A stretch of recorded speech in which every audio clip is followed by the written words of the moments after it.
Ona kōrero katoa tērā ka rangoa nā ka tapai nei ngā kupu o ngā poropiti i a te ua au mene mo te pai marire i a te uti o rongo mai rau ko tō ukākahi mo te raukura i a tahu pōtiki urimu rātana te uetu marama i a mere riki mo te maramatanga nā koera ka huatia mā reikura ka huatia o rātau kupu. Nā ko te wakaro ake i a mātau e wānangana i ngā taumahatanga kua utaina ki runga i a tātou i roto i te rua rautau, te muru me te raupatu wera uatanga, ko ngā pēhitanga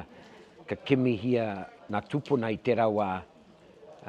me pēheki te wairua o te tangata. Haunga ko te taha kiko ngere te taha wairua no tira, nā koera, nā kua whakariti a tēnei poi pohiri, tukona mā te reo me te whiu o te poi, ka tuku i ngā karere, ngā tūmanakotanga o Te Kāhui Maunga.